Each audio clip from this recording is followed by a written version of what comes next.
Her er en lille teardown video på et dansk produkt.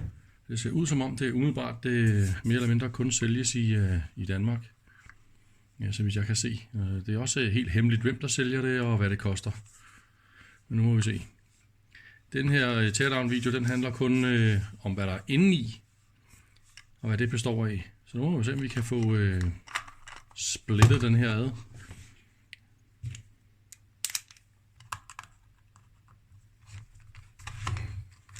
Man skal i hvert fald have de her ud her for at få låsemekanismen ud.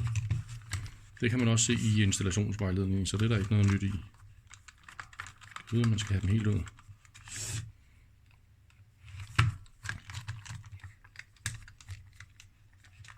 Det var da ufatteligt.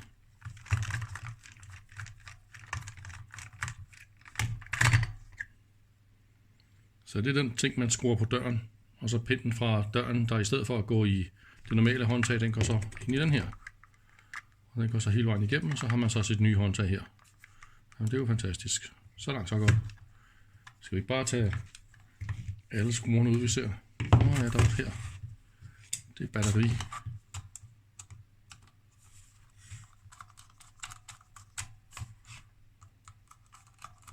Med en lille lækker skrue i, så der er ikke nogen, der kommer og hugger ens batterier. Så der skal 4 AA-celler i. Okay, det ser ud som om det er let at finde rundt i. Der står faktisk ikke her. Jo, der står faktisk heroppe, hvad der er plus og minus. Så hvis man er lidt... det er nok meget svært at se udefra, når den sidder på en dør. Og så i den her vinkel her, du kan jo ikke få hovedet herind. Så der kan man ikke, overhovedet ikke se det. Så man skal ligesom kunne kigge igennem døren, for at kunne se, hvor der står plus og minus. Ja, det er flot. Det kunne man jo have skrevet heroppe.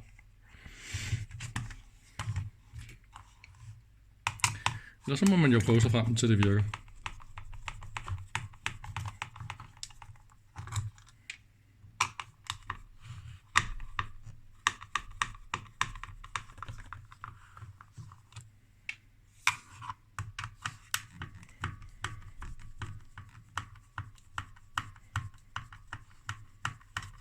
Det var godt nok stramt, de to her. Hold da kæft for dig. Betændelse i fingrene, det her overbelastningsniveau her.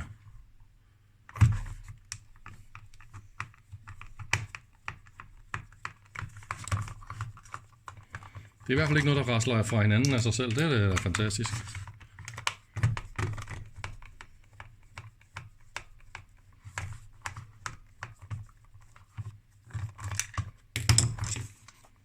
Altså, falder den så fra hinanden, eller hvad? Ja, det gør den samme.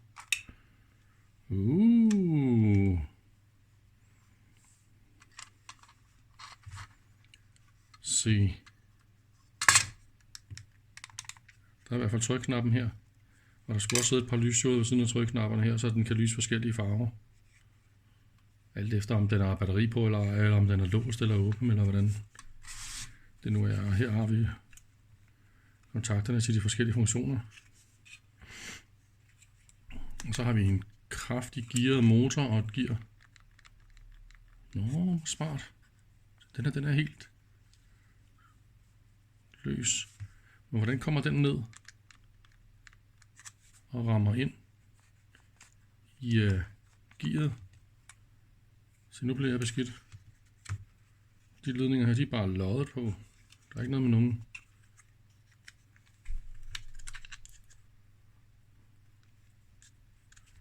Jeg tror, vi bliver nødt til at skrue motoren ud for at se, hvordan det virker.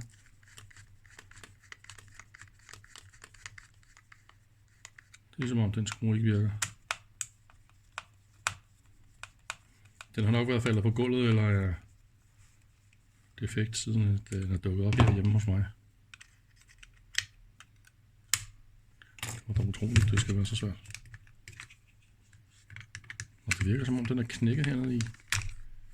Ja, den drøner bare rundt, og jeg til ingen verdens nytte. Godt. Hvad så for? Og dernede var der en skrue mere.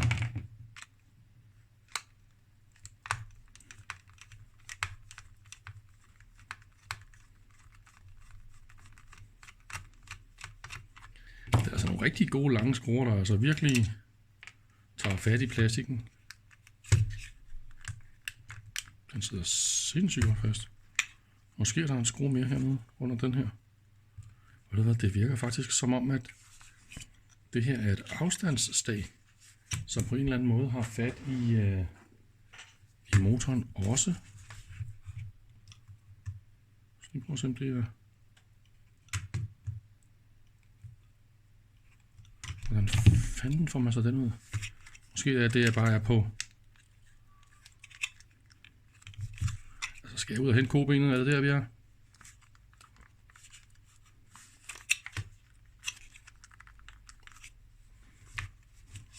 Det plejer ikke at være særlig svært at skille ting ad, hvis jeg skal være helt ærlig.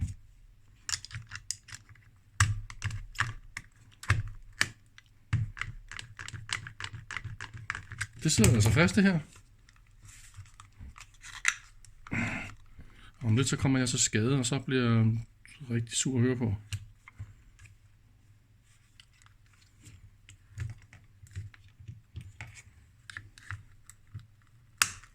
Kom nu bare, mand.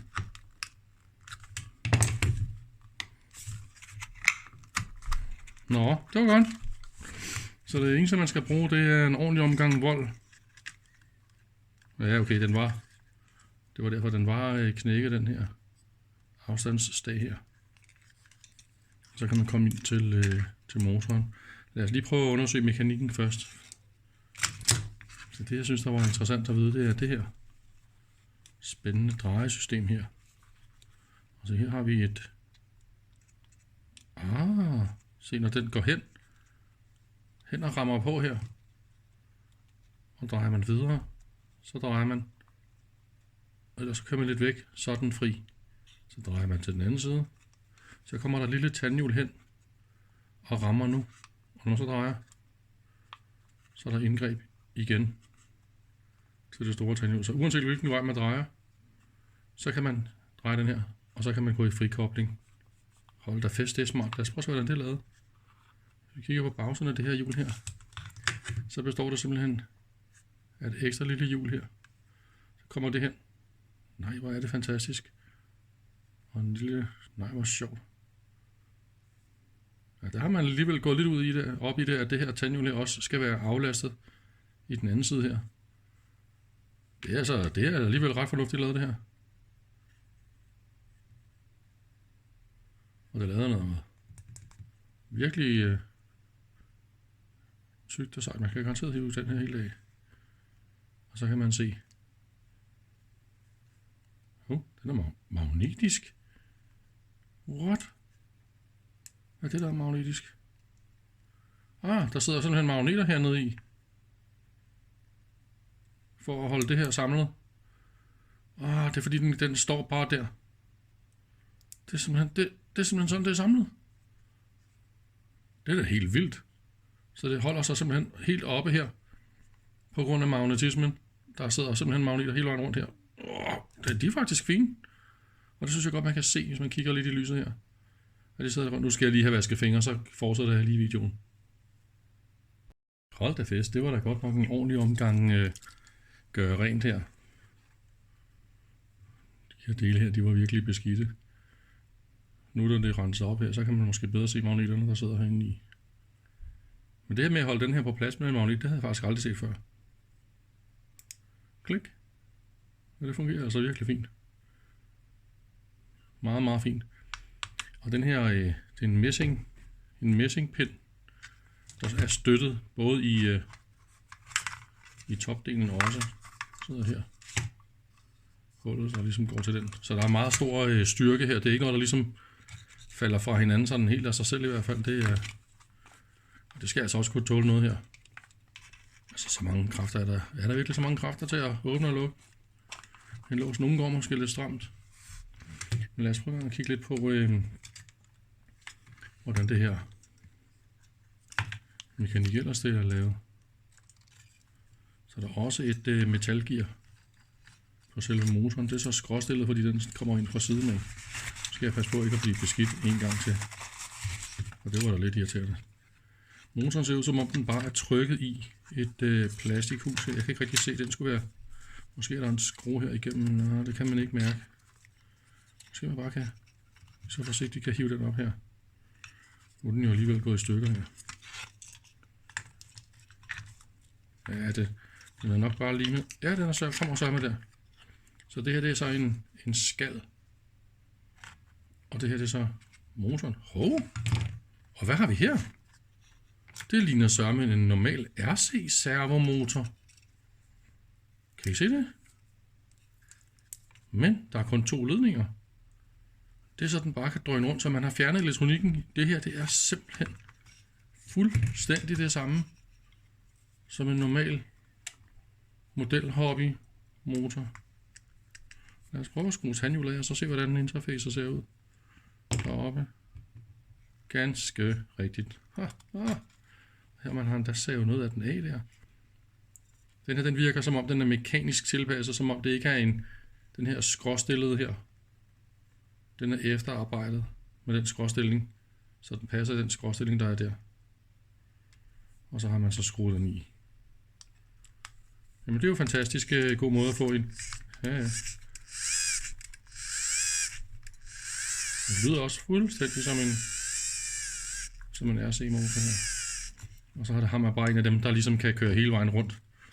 Den tror jeg, vi skal ind og kigge lidt i om lidt. Lad os prøve at se. Hvordan er det her lavet? Printet består ligesom af 3 print. Det lille lysstjåede trykknapsprint. Og her har vi så motoren. Skal vi prøve at tage motoren væk. Nå, man har limet her, hva'? Men så tager vi da bare. Tak, sagde jeg. Se. Det her er jo Bluetooth modul. Det har også sine egne stik. Det er ligesom en helt anden design. En helt anden designer, der har udført det, ikke? Helt anden farve, helt anden. Alt er anderledes på det print. Og det her, det er så strømforsyningen stikket. Så her er radiodelen. Ups. Så kan vi se på radiodelen. Den indeholder også et par Swissmore strømforsyninger med de der spoler der. Og så en lille Bluetooth chip. Og den her nede, det er antennen.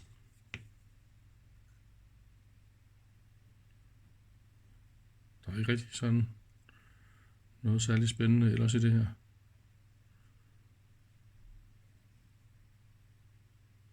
Jeg ved, hvad det der, det ligner sgu da optokoblere. Hvorfor vil man dog have det sådan her? Det kan være, at det her modul i virkeligheden er et, man kan bruge til alt muligt andet fjernstyring af ting og sager på Bluetooth. Det virker også som om, det er bestykket på en anden måde. Så det her, det er nok sådan et universalt interface kommunikations et eller andet halløjprint. Fordi ellers så giver det ikke nogen mening, at der skulle være optokobler her.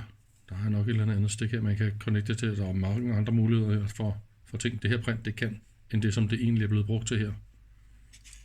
Så her er nok det, der er specielt udviklet til det her produkt. Så har man 2 kæmpe store. Nå, det er jo supercaps det her, som gør, at man kan holde forsyningsspændingen nogenlunde stabil, mens man kører med motoren.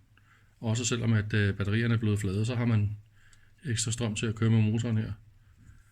Og en lille bitte mikrocontroller og en beeper, så den kan sige lyde. Her er der field effect transistorer i en lille bro, så man kan køre frem og tilbage med motoren.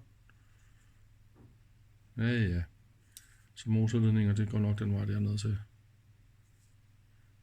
Og så en lille programmeringsstik her. Hvad står der der? Teletronics Manufacturing Co. Ltd. Så er hernede for neden. Det ser vi nok ikke på det andet print. Nej, det synes jeg heller ikke, jeg kan se. Se, det hedder noget. Der står også et helt andet. Men nogle af de her logoer her, det er typisk for dem, der har fremstillet selve printkortet. Så det kunne sagtens være lavet. Og se her. Her står der også A-key motor lock. Så det er sådan, det er lavet, og det er det består af. Og en RC-servo og et gear. Jamen, så er der sådan set ikke rigtig særlig meget mere fornuftigt at sige. Tak fordi I kiggede med. Nu har jeg leget lidt mere med det her elektronik her, og fundet ud af, at hvis jeg bare giver den 6 volt, så har den det med at skifte imellem sådan lidt forskellige blinkemodes. Det her det er noget, der kommer sådan med jævne mellemrum, uden at man rører ved noget som helst. Så går den bare i gang med at blinke sådan her. Jeg tror, det er fordi, den er i gang med noget Bluetooth, eller leder efter noget Bluetooth. Jeg har ikke helt forstået, hvordan det ligesom kommer. Måske det er fra, fordi man ligesom rører ved det her. Måske man bare skal skubbe lidt til døren, og så kommer det her. Det har jeg sådan set ikke helt luret endnu. Fordi det kommer sådan bare med jævne mellemrum. Og så går det sådan væk af sig selv. Når den står i det her blinkehalløj, så er gennemsnitligt strømforbruget på cirka 20 mA. Så det er nok ikke meningen, at den skal gøre det sådan særlig længe. Ellers så får den jo tømt af batterierne, men den stopper altså, hvis man sidder her og venter længe nok. Det gider vi selvfølgelig ikke sidde og spille tid på nu. Jeg har fundet ud af, at hvis man trykker på knappen, det så står også i brugsanvisningen, hvis man trykker på knappen, så kører der bip, og så har man tid til lige at lukke døren, og når man har gjort det, så kører den. Så bliver den her faktisk ved med at køre, jeg ved ikke hvor lang tid, men hvis man blokerer den, så kører den lige tilbage, sådan der. Så nu ved den, at døren den er låst, og så er alting fint. Og så holdt den så op med at blinke, og nu går den i sådan en slags super sleep. Jeg vil tro, at den stadigvæk kan låses op med Bluetooth i den her tilstand her. Det er bare lidt underligt, at den bruger kun 150 mikroampere i den her tilstand her, hvilket er helt utroligt lidt. Men den må kunne blive vækket op af Bluetooth, for ellers så kan man jo ikke låse sig ind, medmindre man har sin nøgle selvfølgelig. Ja, det var bare lige det. Og se, den kører fint videre, uden batteriet. Man kan skifte batteriet, mens elektronikken kører videre. Det er meget, meget fint med de her kondensatorer, der holder den i lang tid. Men se engang. Den kan da sige pip og aktivere motoren, uden at batteriet er på. Fordi motoren kører på batteriet, så hvis jeg sætter strøm på batteriet, så kører motoren.